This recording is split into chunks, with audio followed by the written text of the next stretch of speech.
अस्सलाम वालेकुम dear students, welcome to our channel world of education. और आज हम वर्ल्ड ऑफ एजुकेशन के अंदर पार्ट स्टडी 301 का लेक्चर नंबर 10 क्लियर करेंगे।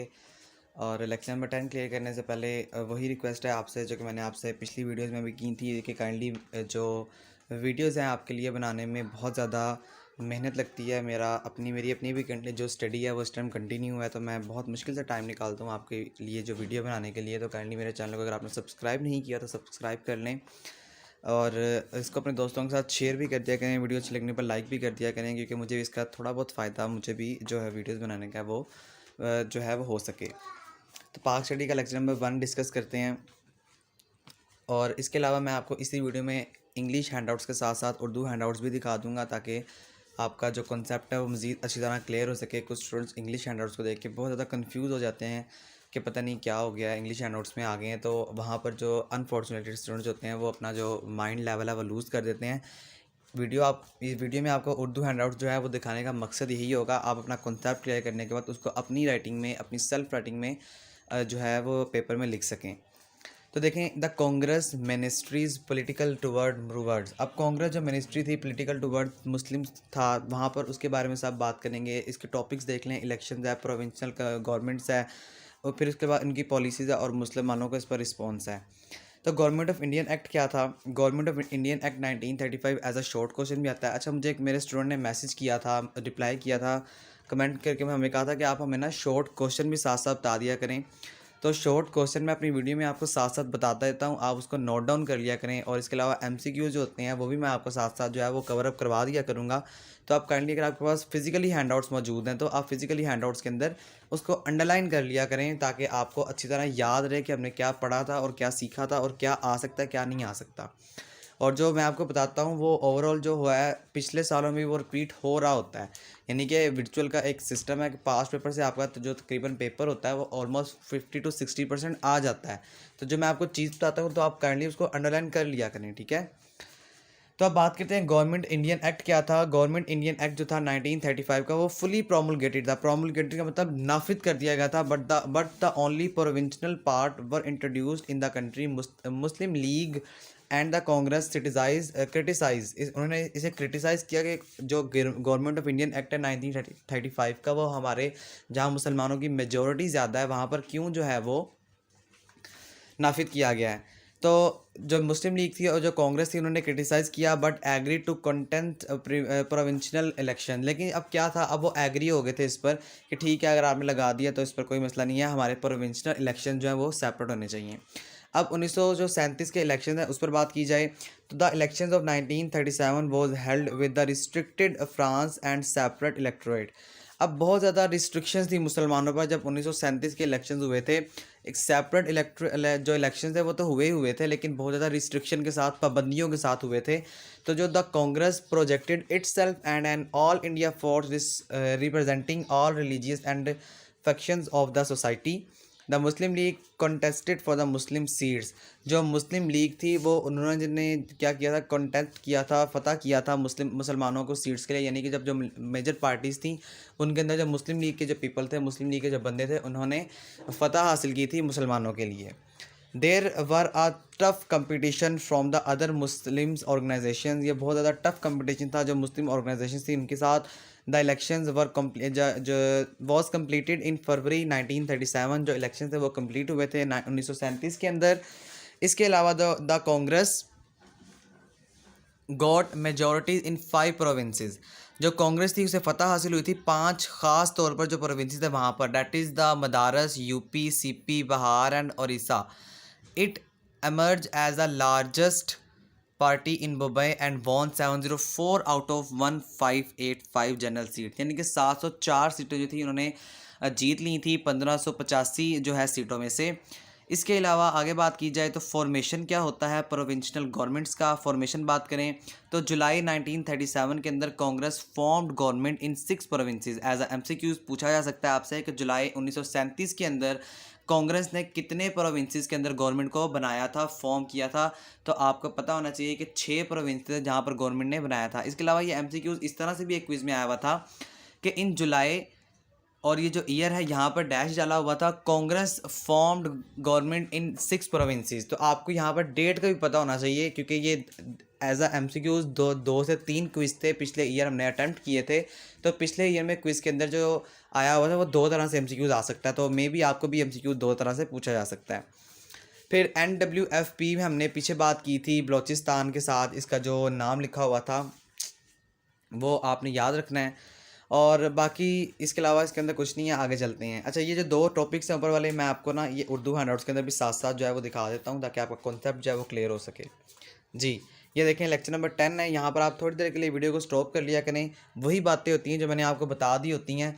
अब आपने यहाँ पे खुद से पढ़ना है। मैं आपको जूम थोड़ा सा कर देता हूँ ताकि आपके लिए मज़ीद आसानी हो जाए। तो ये वो बातें हैं, अगर आप इसको याद करने के बाद सेल्फ राइटिंग में भी लिखना शुरू कर देंगे तो आपको इंशाल्लाह आपका जो कॉन्सेप्ट है वो क्लियर हो जाएगा और आपको वर्चुअल यूनिवर्सिटी में नंबर दिए जाएंगे। ठीक है, अब चलते हैं अपने जो इंग्लिश में हैंडआउट्स हैं उनकी तरफ। हाँ जी, अब बात करते हैं पॉलिसीज़ ऑफ कांग्रेस गवर्नमेंट। अब जो पॉलिसी बनी थी, जो गवर्नमेंट फॉर आई थी 6 प्रोविंसेस के अंदर मुसलमानों ने जो फतह हासिल की थी, अब उनके अंदर जो पॉलिसी थी वो क्या क्या पॉलिसी थी। First, all Congress government in the provinces launched anti Muslim drive basically to exclude the ML stand for Muslim League and other Muslim organisation from the government making process. देखिए, सबसे पहले क्या हुआ था, जो कांग्रेस गवर्नमेंट थी उन्होंने प्रोविंसेस के अंदर लॉन्च किया था एंटी मुस्लिम ड्राइव्स को, जो कि बेसिकली एक्सक्लूड था मुस्लिम लीग का।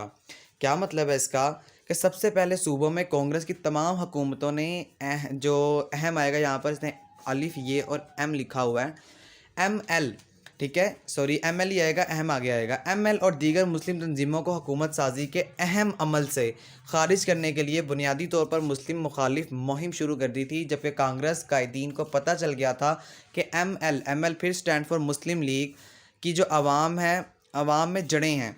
इन्होंने ML को इनके हक़ में बदनाम करने के लिए मुस्लिम मास राब्ते की तहरीक शुरू कर दी थी, और वो जो सारा जो वर्किंग थी और वो सकाफ़ती और तालीमी पॉलिसियाँ बना रहे थे जिससे हिंदुस्तानी सकाफ़त के नाम पर हिंदू सकाफ़त और अलामतों को फ़रोग़ दिया जा सकता था।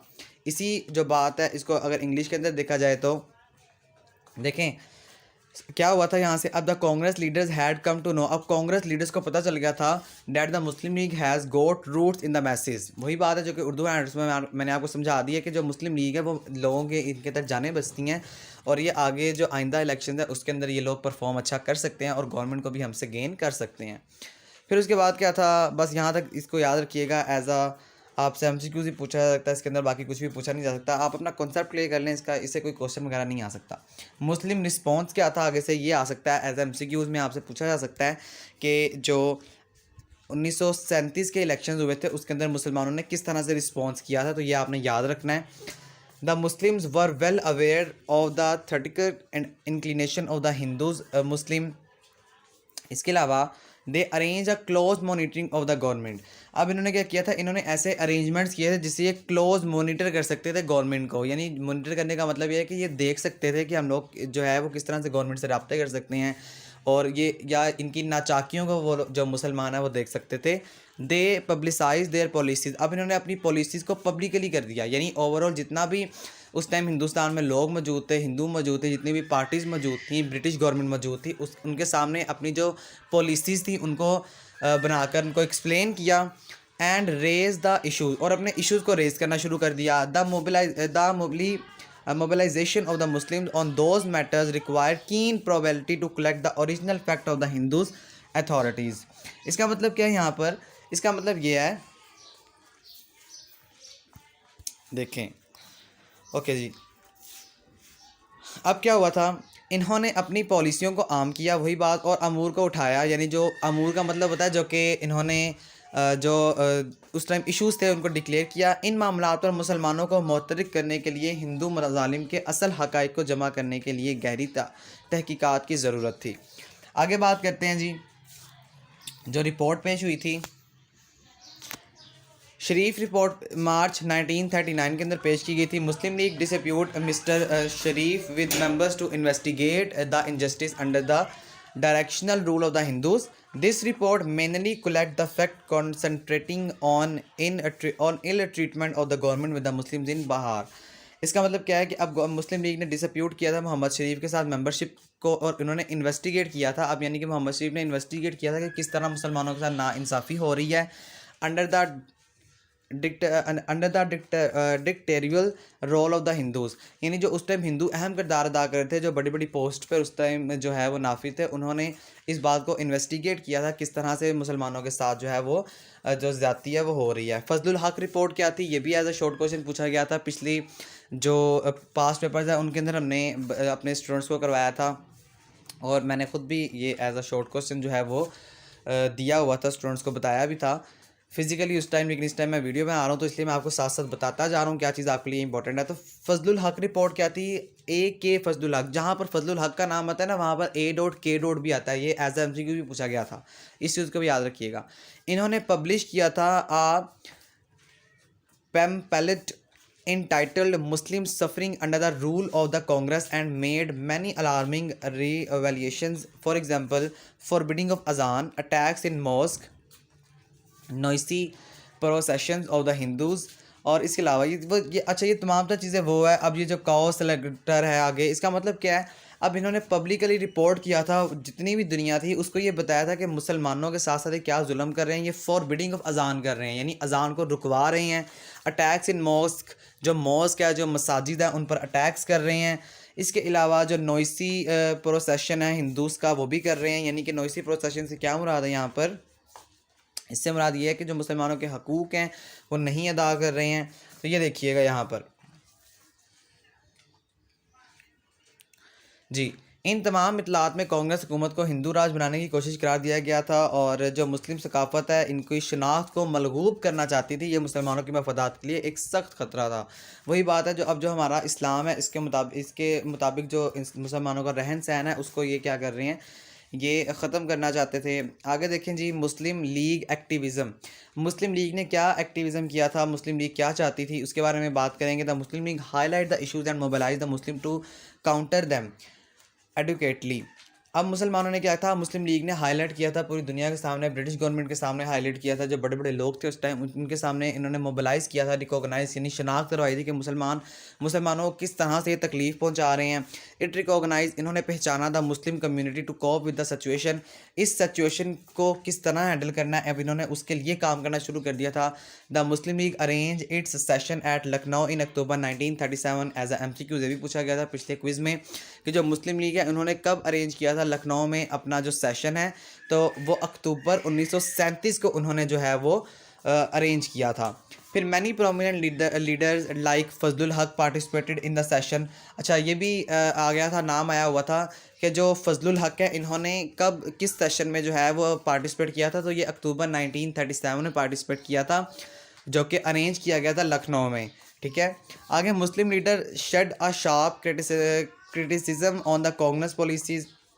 इस पैराग्राफ को छोड़ दें, यहाँ से कुछ नहीं आता, बस अपनी रीडिंग कर लीजिएगा यहाँ से।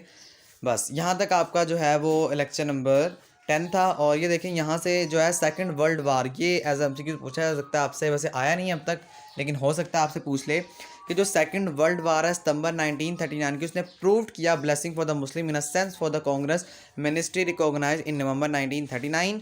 The Muslim observe day of deliverance of on December 22, 1939। जो सेकंड वर्ल्ड वार थी जो कि सितंबर 1939 में हुई थी, उसने ये प्रूव कर दिया कि जो मुसलमान हैं इज़ अ सेंस ये ऐसे लोग हैं that the Congress ministries resigned in November 1939, जो कि अमन चाहते हैं, और इन्होंने रिज़ाइन कर दिया नवंबर 1939 के अंदर। और मुसलमानों ने ऑब्ज़र्व किया डे ऑफ डिलीवरेंस, जो डे ऑफ डिलीवरेंस था 22 दिसंबर 1939 को। इसी चीज़ को उर्दू हैंडआउट्स में भी देख लेते हैं, उसके बाद इंशाल्लाह अपनी वीडियो को इख्तिताम करते हैं। ठीक है जी, ये यहाँ पर उर्दू हैंडआउट्स है, आप यहाँ से भी देख सकते हैं। वीडियो का ड्यूरेशन थोड़ा सा लंबा हो गया, लेकिन आपको कॉन्सेप्ट क्लियर करना इंपॉर्टेंट था। और अगर इस पूरे जो लेक्चर है इसको समराइज़ किया जाए, इसका निचोड़ निकाला जाए, तो यहाँ से आपको सिर्फ 1 से 2 MCQs पूछे जा सकते हैं, इसके अलावा आपसे कुछ नहीं पूछेगा, ये इतना इंपॉर्टेंट नहीं है। और अगर आपको किसी भी चीज़ की समझ नहीं आई तो आप हमसे कमेंट सेक्शन में पूछ सकते हैं, हम आपके कमेंट्स का रिप्लाई करके आपको एज़ सून एज़ पॉसिबल आपका जो कॉन्सेप्ट है उसे क्लियर भी कर देंगे और आपको उसके बारे में मज़ीद तफसीलात से भी आगाह कर देंगे। आई होप डियर स्टूडेंट्स आपको समझ आ गई होगी। अगर आपको कुछ भी समझ नहीं आया तो आई एम अगेन रिपीटेड कि आप हमसे कमेंट सेक्शन में पूछ सकते हैं। अगर आपको वीडियो अच्छी लगी है तो इसको लाइक कर दें और इस पर कमेंट भी कर दें और अपने दोस्तों के साथ इसको लाजमी तौर पर शेयर भी कर दें ताकि हमें भी इसका फ़ायदा हो सके। ठीक है dear students, thank you so much. Allah हाफिज़।